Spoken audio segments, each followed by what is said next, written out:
celebramos Pentecostes, encerramos o tempo pascal com essa solenidade, e então dá-se início àquele tempo que nós costumamos chamar de tempo comum, mas que no antigo calendário litúrgico, antes da reforma, a igreja sempre chamava de tempo depois de Pentecostes.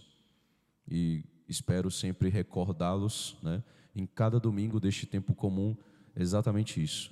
Esse é tal domingo depois de Pentecostes, para que Pentecostes não seja apenas uma solenidade que passou, mas de fato seja referência para nós daquilo que nós devemos viver nesse tempo agora, chamado de tempo comum, né?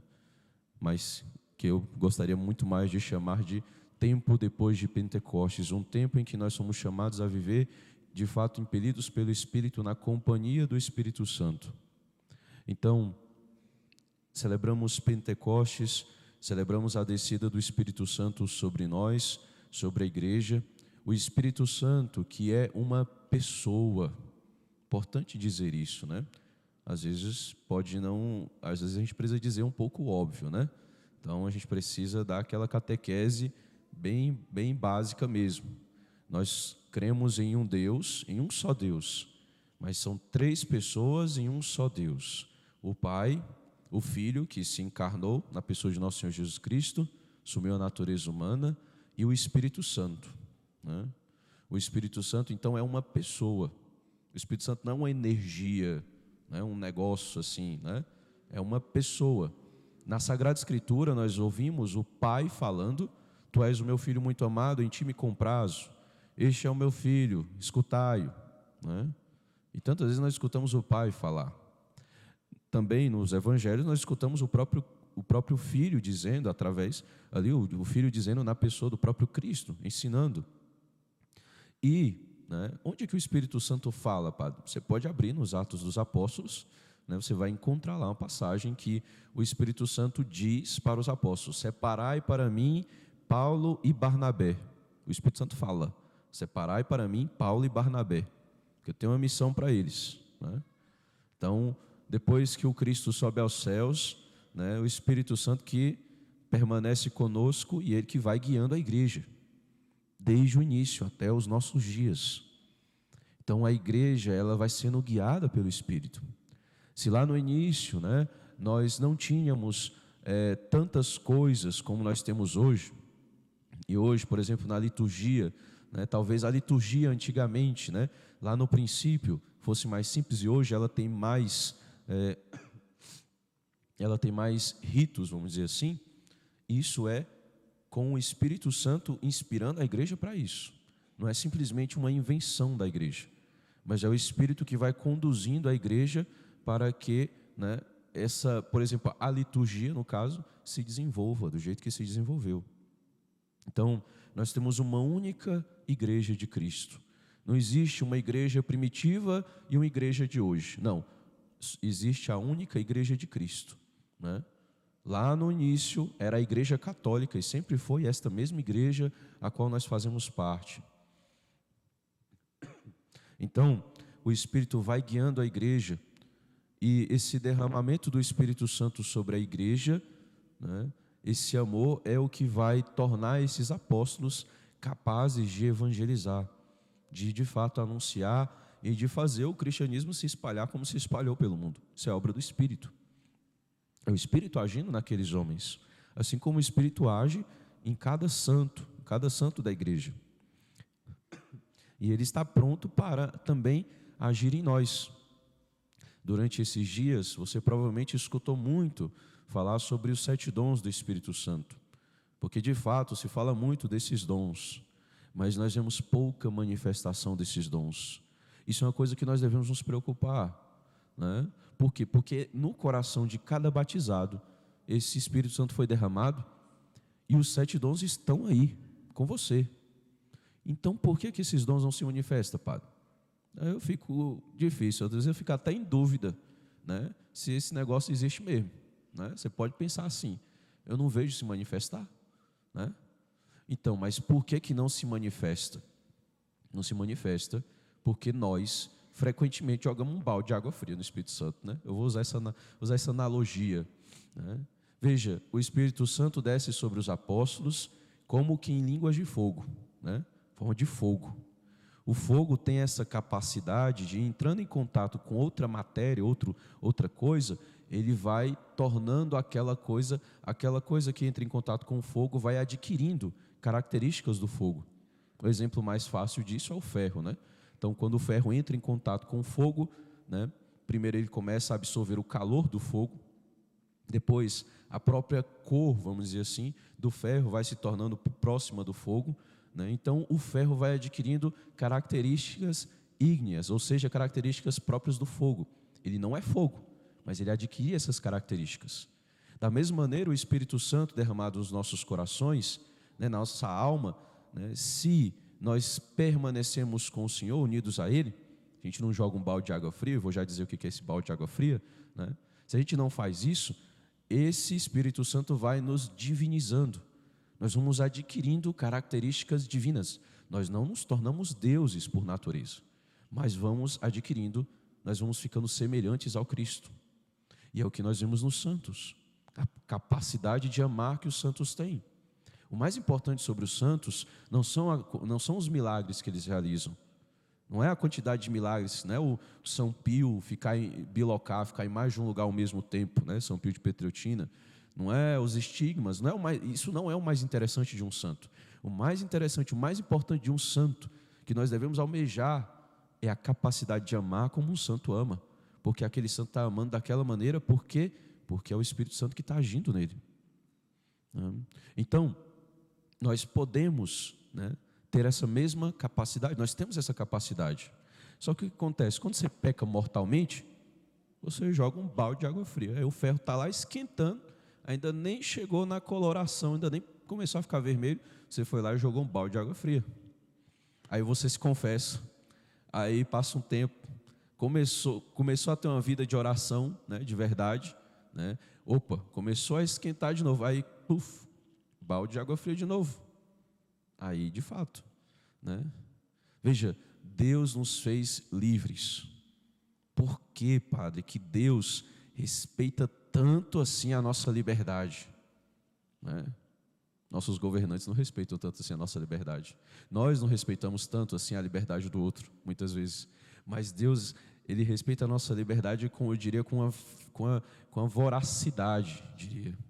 Por quê? Porque se não tem liberdade, não tem amor de verdade. Sempre gosto de dar esse exemplo. Veja, o cachorrinho, ele não peca. O cachorrinho lá, ele não peca. Por que ele não peca? Porque ele não tem a racionalidade que você tem. Ele não tem a liberdade que você tem. Ele não peca, mas ele também não é capaz de amar como você ama. No máximo, ele vai ter interesse em você porque você é uma espécie de geladeira para ele. Entendeu? É isso, né? Tem gente que trata o cachorrinho achando que ele, o cachorrinho me ama, meu filho. Deixa de dar comida para ele, para você ver o que vai acontecer, né? Se eu deixar de dar comida ali para o escanô ali, o que vai acontecer? Eu botar a mão assim, ele vai, né? Vai comer minha mão, né? Então veja, onde não há liberdade, não há amor, e é por isso que o Senhor respeita tanto assim a nossa liberdade, e é por isso que quando você joga o balde de água fria lá no Espírito Santo, né, um pecado mortal, e vê a gravidade que é o pecado mortal, que te separa de Deus desse jeito, né? É por isso que a gente não vê manifestação do Espírito, dos dons que a gente tanto fala, né? Mas quando a pessoa deixa o pecado mortal, quando a pessoa começa a rezar de fato, ter uma vida de oração, você vai começando a perceber o temor de Deus, ou seja, o receio, uma espécie de receio, de medo, né? Um cuidado maior para não ofender a Deus. Depois, o dom da piedade, um desejo de agradar a Deus, né? Falava ainda há pouco sobre piedade nos avisos, né? Um desejo de agradar a Deus. Veja, essas devoções que nós temos, né, elas são, sim, né, de certa maneira, manifestações desse dom da piedade. Mas se essa piedade é verdadeira, né, não é simplesmente o gesto exterior. Mas veja, se eu me esforço tanto para agradar, por exemplo, a Nossa Senhora com a minha devoção ali, meu texto rezado todo dia, né, rezo piedosamente, isso é manifestação do dom da piedade, né? Se eu me esforço tanto, por exemplo, para preparar uma festa para o Sagrado Coração de Jesus na minha paróquia, né? Como as nossas senhoras aí estão se esforçando, né? Eu creio e vejo, né, nisso aí o dom da piedade se manifestando, né? Então veja, essas manifestações, elas não são grandiosas e extraordinárias muitas vezes, mas elas acontecem, né? Acontecem porque pessoas, sempre houve pessoas que estiveram dispostas, né, a se sacrificarem, ou seja, a amar de fato, né, o Senhor, a entregar algo, a oferecer algo, né, mesmo que seja o seu pouco, mesmo que não tenha um grande conhecimento, por exemplo, da Sagrada Escritura, mesmo que não tenha um grande conhecimento teológico. O Senhor diz no Evangelho de hoje, por isso até escolhi, vocês sabem, tem duas opções para hoje, né, de Evangelho, né? Tem a primeira lá, que é o Senhor soprando sobre os apóstolos, mas eu escolhi exatamente essa segunda opção, porque nessa opção aqui, nesse Evangelho, o Senhor diz que mas o defensor, o Espírito Santo, que o Pai enviará em meu nome, ele vos ensinará tudo, e vos recordará tudo o que eu vos tenho dito. Então veja, esse Espírito Santo, ele te ensina tudo o que você precisa saber. Numa das cartas de São João, ele diz: não tendes necessidade que ninguém vos ensine nada. Padre, então para que o senhor está aí, né? Então, né, vocês vão entender isso. Veja, não tendes necessidade que ninguém vos ensine nada, a vossa unção vos ensina tudo. Que unção é essa? É o Espírito Santo. Mas esse tudo, esse ensinar do Espírito Santo é o quê? É a tua experiência com o Senhor, com o próprio Cristo. O que há para saber, para conhecer de mais importante sobre a face da terra, caros católicos. Não é um conhecimento de física, não é um conhecimento de matemática. Essas coisas são importantes, tá? Não estou dizendo que não precisa aprender essas coisas. Veja, mas o maior conhecimento que você pode adquirir na face da terra, né, não é um conhecimento sobre, né, o universo, astronomia, né, buracos negros, ou filosofia, vou dizer, até mesmo teologia. O conhecimento mais importante que nós podemos ter está ao alcance de todos, de todo fiel batizado. É exatamente o conhecimento da pessoa de nosso Senhor Jesus Cristo. E o Espírito Santo vos ensinará tudo isso, se você parar de jogar um balde de água fria nele toda vez que ele tentar, né? Então, por isso, o esforço para a gente romper com os vícios, porque essas coisas nos afastam de Deus. Nós ouvimos na segunda leitura de hoje, né? Veja, o São Paulo falando do espírito da carne, aquele que vive segundo a carne e aquele que vive segundo o Espírito. Não vai haver manifestação dos 7 dons do Espírito Santo se nós continuamos vivendo segundo a carne. Isso é uma escolha nossa, e nós fazemos essas escolhas diariamente, entendeu? Amanhã, segunda-feira, quando você abrir os seus olhos, você tem a opção de escolher de viver segundo a carne ou de viver segundo o Espírito. E você sabe, se você parar um pouquinho para pensar, você sabe quais são as escolhas que você faz no seu dia que tornam, né, a sua vida sendo vivida segundo a carne ou segundo o Espírito. Você sabe, né? Por exemplo, quando você escolhe não rezar, né, e simplesmente, né, fazer outras coisas mais importantes. Escolhe, por exemplo, redes sociais. Estou dando um exemplo bem simples. Mas você tem que observar seu dia e pensar: quantas vezes eu escolho outras coisas e não Deus? Você pode não estar jogando o balde de água fria do pecado mortal, mas você está jogando água ali toda hora, um pouquinho, sabe? Esfriando, toda hora esfriando, né? Nesses grandes momentos, nessas grandes solenidades, né, frequentemente o Senhor, né, fala ao nosso coração e nós saímos, né? Acontece esses grandes momentos de oração, né? Hoje mesmo está tendo o Pentecostes lá do Padre Maci, e provavelmente muitas pessoas ali estão recebendo alguma moção do Espírito para mudar de vida, né? Ou seja, a pessoa está ali naquele momento em que de fato ela conseguiu ouvir Deus falando no seu coração e ela deseja de fato mudar de vida. Mas se amanhã, na segunda-feira, no seu cotidiano, essa pessoa que teve essa experiência ali de Deus, ela não se decidir por viver segundo o Espírito, começar aos pouquinhos, e minando, ou seja, e jogando água e esfriando aos pouquinhos. Pouco tempo isso acaba, porque aí vira simplesmente fogo de palha, como a gente fala, né? Não é o fogo do Espírito, é o fogo de palha, né? Para que não seja fogo de palha, é preciso vida de oração, é preciso oração, é preciso meditação, porque você precisa acender esse fogo diariamente. Todos os dias, quando você levantar, abrir os seus olhos, é dia de trabalhar na vinha do Senhor, e você precisa pedir a Deus para manter aceso esse fogo do Espírito, esse desejo de amar o Senhor de verdade, reconhecendo o quanto Ele te amou, querer ardentemente amá-lo de volta. Então, é a escolha nossa viver segundo a carne ou segundo o Espírito, e essa escolha, né, ela se dá principalmente no seu cotidiano, caro católico, né? É amanhã, na segunda-feira, né, quando essa missa e a homilia que o padre fez já tiver passado, já tiver saído da sua memória, quando você já tiver esquecido daquilo que foi o evangelho de hoje, entendeu? É ali naquele momento que você faz a escolha, naqueles momentos que você faz suas escolhas mais importantes, entende? E é ali que você deve, de fato, recordar-se do Espírito e tentar viver segundo esse Espírito, o máximo possível.